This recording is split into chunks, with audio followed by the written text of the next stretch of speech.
आज हम लोग स्टार्ट करने वाले हैं बॉइलिंग पॉइंट, मतलब इसमें हम लोग पढ़ेंगे एजियोट्रॉप्स। तो एजियोट्रॉप्स पढ़ने से पहले थोड़ा सा एक डेफिनेशन है बॉइलिंग पॉइंट किसको कहते हैं, सुनना।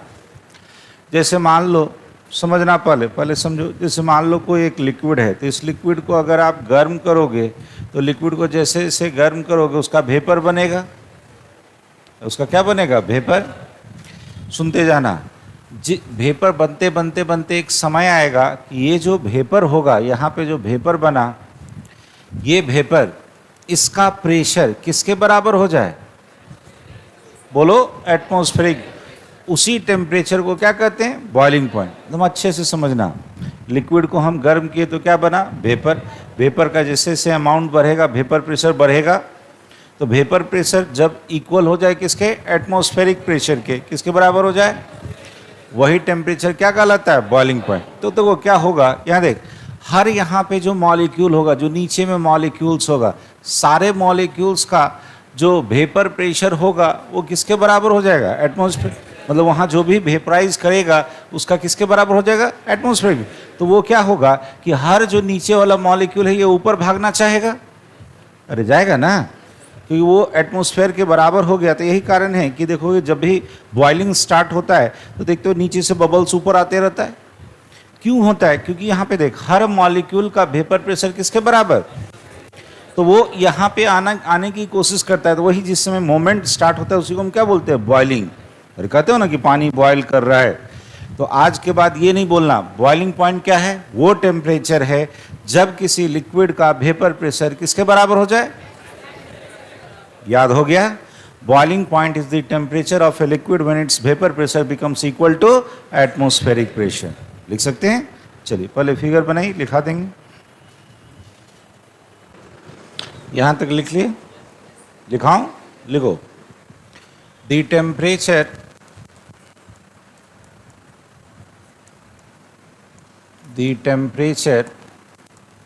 Eight which vapor pressure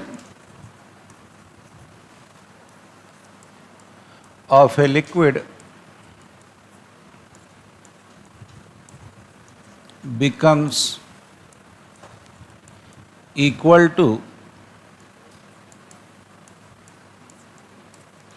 atmospheric pressure is called boiling point of liquid. वो उस लिक्विड का क्या कहलाता है? Boiling point. लिख लिए? वो टेम्परेचर जहां पर किसी भी लिक्विड का वेपर प्रेशर किसके बराबर हो जाए?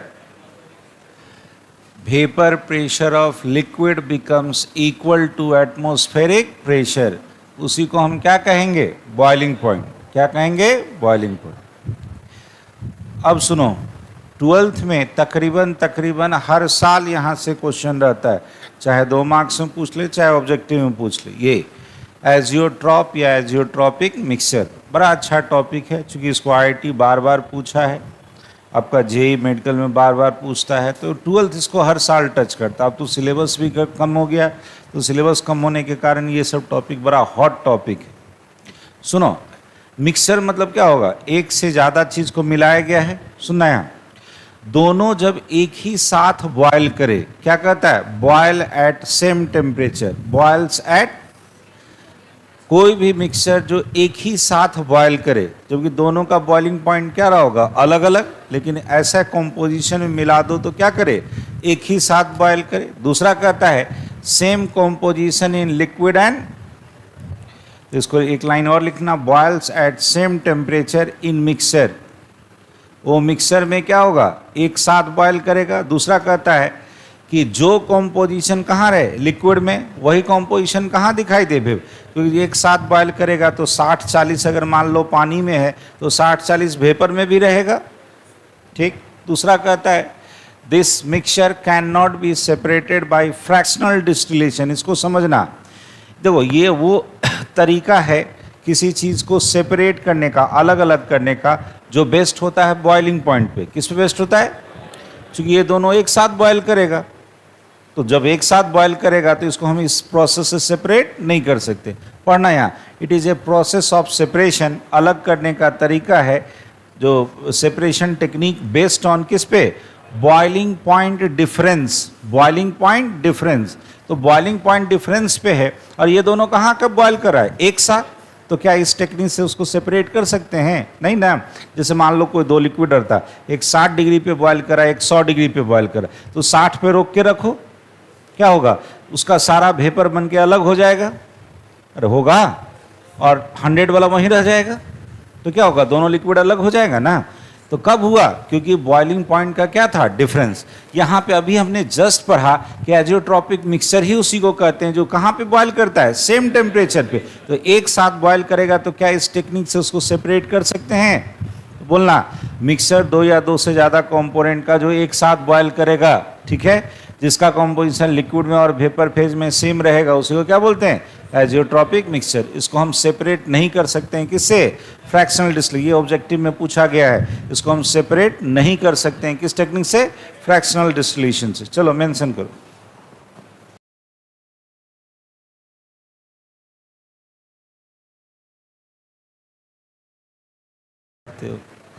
चलो यहाँ देखो, एजियोट्रॉप कितने तरह का, दो तरह का, मिनिमम बॉइलिंग पॉइंट एजियोट्रॉप और एक मैक्सिमम बॉइलिंग पॉइंट एजियोट्रॉप। समझना, पहले समझ लो उसके बाद लिखना, कुछ मत लिखो, छोड़ दो, हम समय देंगे।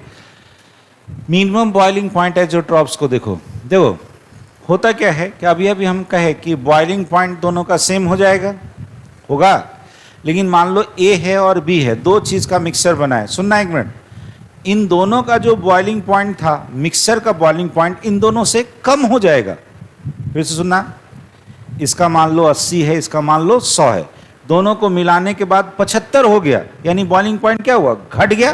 तो सिंपल बोलो, मिलाने के बाद एक प्रॉपर कॉम्पोजिशन में मिक्सचर क्या होता है, मिक्सचर का बॉइलिंग पॉइंट घट जाए, कम हो जाएगा, तो उसी को क्या बोलोगे, मिनिमम। पढ़ना एक minute, boiling point of mixture become less than the boiling point of each component. वो दोनों कॉम्पोनेंट से उसका बॉइलिंग पॉइंट क्या हो गया, कम।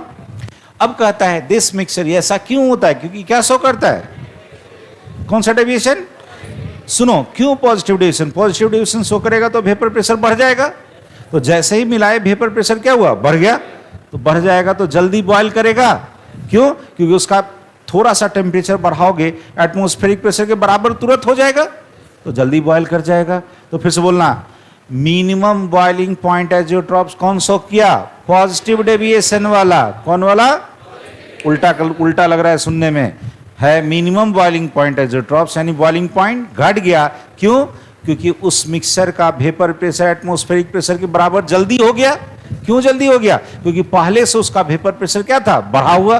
बोलो, वेपर प्रेशर किस में बढ़ता था, पॉजिटिव डेविएशन में, और पॉजिटिव डेविएशन में क्या होता था, एक दूसरे को धक्का देता था, याद आया, फोर्स ऑफ अट्रैक्शन घट जाता था। ज्यादा बोलेंगे तो सब मिक्सचर हो जाएगा। फिर से बोलो, मिनिमम बॉइलिंग पॉइंट एजियोट्रॉप कौन शो करेगा, जिसमें पहले से वेपर प्रेशर बढ़ा रहेगा। तो बोलो किसमें बढ़ा रहेगा, जिसका डेविएशन कैसा होगा, पॉजिटिव। तो मिक्सचर का जो बॉइलिंग पॉइंट होगा दोनों से क्या हो जाएगा, कम। एकदम एनसीईआरटी वाला एग्जांपल याद रखिएगा। बोलो कौन कौन, इथानॉल और वाटर। बोलो कंपोजिशन, ये 95.5 और ये कितना 4.5। पानी कम है, पानी क्या है जी, कम। याद रखना, एक साल का क्वेश्चन था कि जब हम इथानॉल को पानी में मिलाते हैं तो कौन सा डेविएशन। देखो क्वेश्चन कहाँ से पूछा, ये एग्जाम्पल में दिया हुआ है आपके एनसीईआरटी में, ये एनसीईआरटी में एग्जाम्पल में दिया हुआ है, कहाँ, minimum boiling point azeotropes. Question क्या पूछा, which of the following shows positive deviation, positive deviation.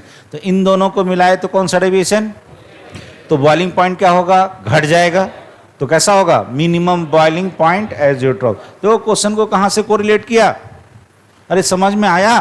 बोलो किसको, इथानॉल को पानी में, अपनी भाषा में समझो, शराब को पानी में मिला देते हैं, कौन सा डेविएशन, पॉजिटिव। नहीं देते हो, पूरा एकदम हाई बीपी हुआ रहता है, यानी बॉइलिंग पॉइंट यहाँ पे घट गया, क्यों, क्योंकि वेपर प्रेशर बढ़ गया। याद रहेगा, ठीक हो गया, ये याद रहेगा। चलो बोलो कौन सा, मिनिमम बॉइलिंग पॉइंट एजियोट्रॉप्स में इथानॉल और वाटर।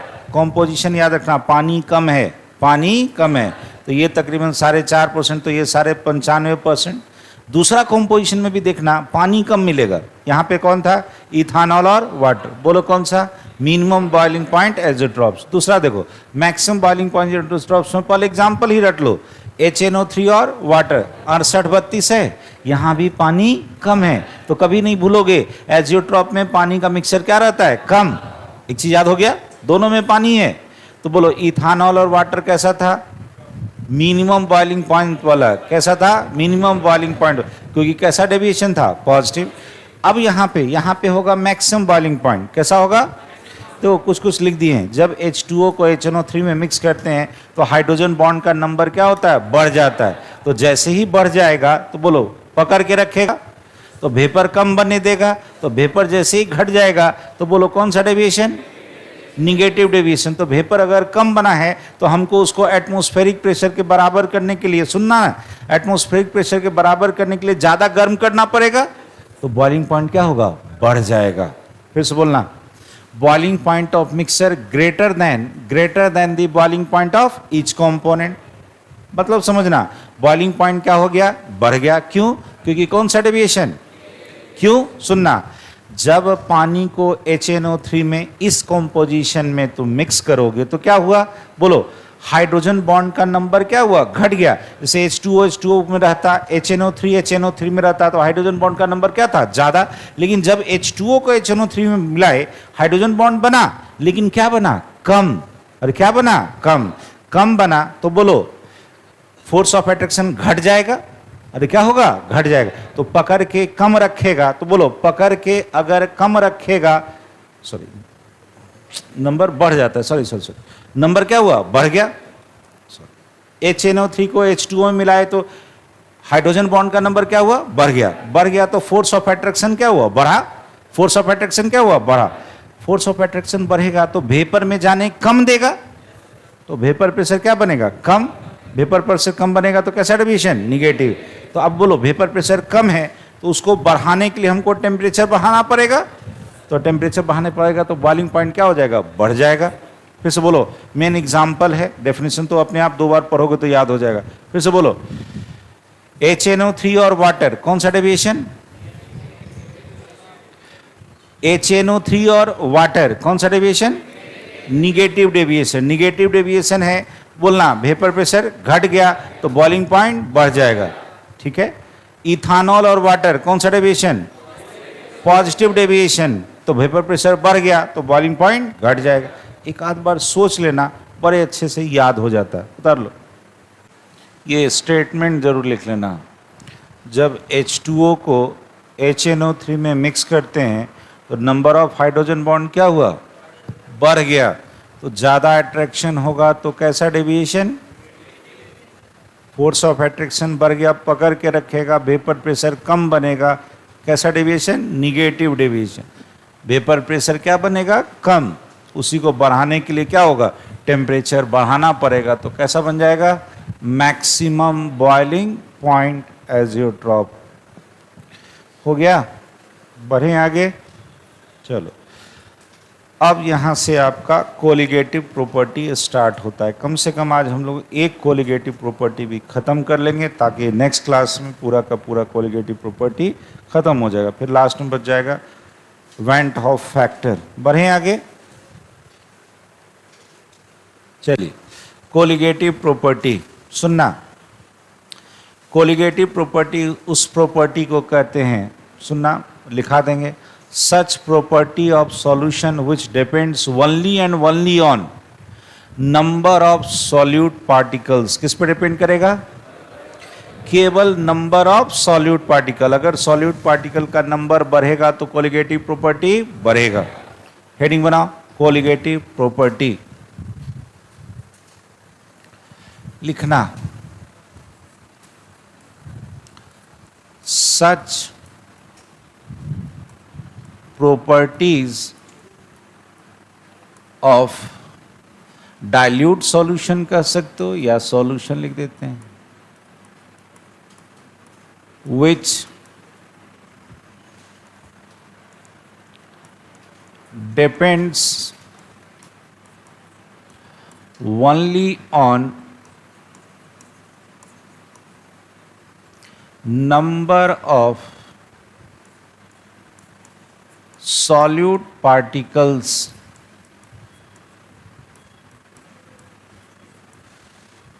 known as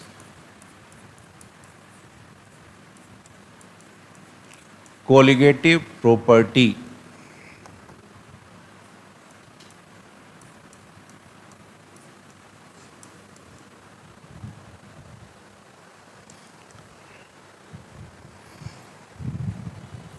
वैसा प्रॉपर्टी सॉल्यूशन का जो केवल और केवल किस पे डिपेंड करता है, तो हमें यही याद रखना, ओनली ऑन नंबर ऑफ किसके, सॉल्यूट पार्टिकल, बाकी किसी चीज़ पे नहीं, कोई नेचर वगैरह कुछ नहीं देखना है, सॉल्वेंट नहीं देखना है, आप बस आपको सॉल्यूट का नंबर देखना है। सॉल्यूट का नंबर बढ़ेगा तो कोलिगेटिव प्रॉपर्टी बढ़ेगा, सॉल्यूट का नंबर घटेगा तो कोलिगेटिव प्रॉपर्टी घटेगा। अब सुनना, ये कोलिगेटिव प्रॉपर्टी मेनली चार, कितना, चार, बोलो एक बार, relative lowering of vapour pressure, दूसरा बोलो एलिवेशन इन बॉइलिंग पॉइंट, तीसरा डिप्रेशन इन फ्रीजिंग पॉइंट, और चौथा ऑस्मोटिक। ये चारों आपको मुंह जबानी याद रहना चाहिए। क्यों? क्योंकि आपको ऑप्शन दे देगा, पूछेगा वो चलो following is not a colligative property, और वहाँ पे देखो क्या करता है, रिलेटिव लोअरिंग ऑफ ये गायब कर देगा, रिलेटिव लोअरिंग ऑफ प्रेशर या कर देगा, रिलेटिव टर्म गायब कर देगा, लिख देगा लोअरिंग ऑफ वेपर प्रेशर, तो वो सही नहीं है। सही क्या है, पूरा बोलो, relative lowering of vapour pressure, elevation in boiling point, boiling point नहीं, बॉइलिंग पॉइंट का बढ़ना, डिप्रेशन इन फ्रीजिंग पॉइंट यानी फ्रीजिंग पॉइंट का घटना, और ये एक नया टर्म है कौन सा, ऑस्मोटिक प्रेशर। बायोलॉजी वाला सब थोड़ा मोड़ा पढ़ा होगा कभी ऑस्मोसिस, पर ये हम आपको अपने टर्म में मतलब मॉलिक्यूलर बेसिस के मॉलिक्यूलर मैकेनिज्म बताएंगे, व्हाट इज ऑस्मोसिस। चलिए पहले इतना लिख लीजिए, आगे बताते हैं। लौटिए वापस, यहाँ देखो क्या बोले, कोलिगेटिव प्रॉपर्टी केवल और केवल किस पे डिपेंड करता है, number of moles of solute part. यहाँ आप उसको और फिर टेक्निकल टर्म में बता दिए, number of moles of solute part. Moles नहीं भी रहेगा तो यानी वहाँ क्या लिख सकते हो, सॉल्यूट पार्टिकल, क्योंकि मोल्स को फिर किस में, एटम, मॉलिक्यूल या आयन में तोड़ सकते हैं, अरे तोड़ सकते हैं ना। यानी केवल और केवल किस पे डिपेंड करता है, ओनली किस पे, सॉल्यूट पार्टिकल के नंबर पे। यहाँ देख, एक हमने एग्जाम्पल दिया है कि एक सॉल्यूशन है जिसमें 5 मोल50 मोल NaCl है और दूसरे में 50 मोल यूरिया है, तो लोग को लगेगा कि मोल दोनों में सेम है तो कोलिगेटिव प्रॉपर्टी सेम होना चाहिए, नहीं। यहाँ देखो कोलिगेटिव प्रॉपर्टी कैसा है, डिफरेंट। क्यों? क्योंकि जब NaCl को पानी में डालोगे तो 2 मोल बनेगा, तो 1 मोल से 2 मोल तो 50 मोल से कितना हो गया, 100 मोल, अरे हो गया ना।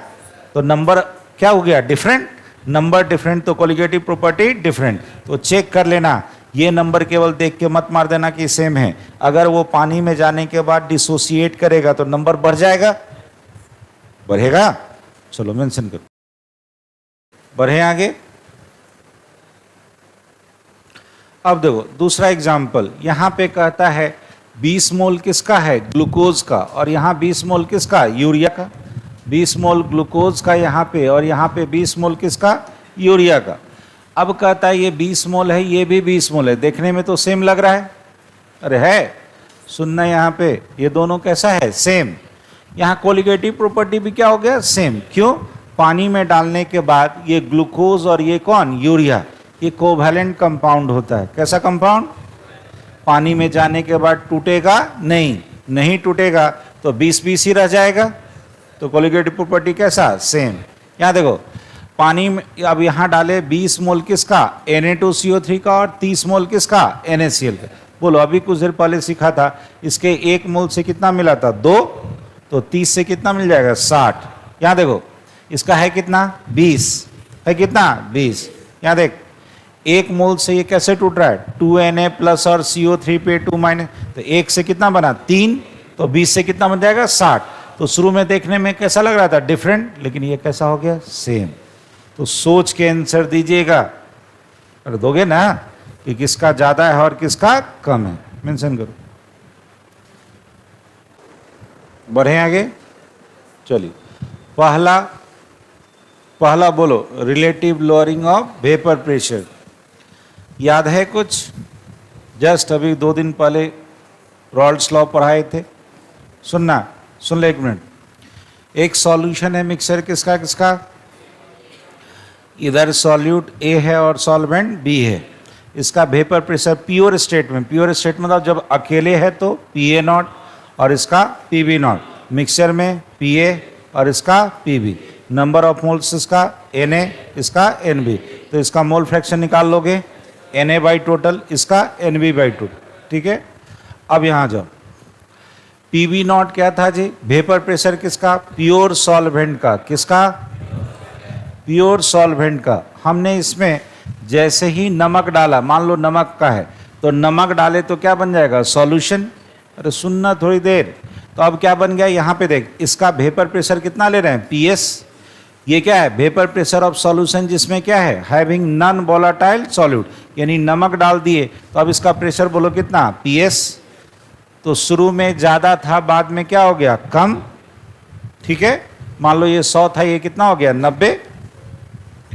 तो 100 में से 90 घटाओगे तो 10 बचा, तो 10 क्या बता रहा है? उतना से घट गया। तो बोलना यहाँ Pb0 माइनस PS क्या बताएगा? Lowering of vapour pressure. इसके ओरिजिनल टर्म से हम डिवाइड कर दिए, क्या नाम पड़ा? Relative lowering of vapour pressure. XA क्या था? Mole fraction of non volatile solute. तो ये हमने पढ़ाया था रॉल्स लॉ आपको, अरे पढ़ाया था ना। रॉल्स लॉ में क्या पढ़ाए थे?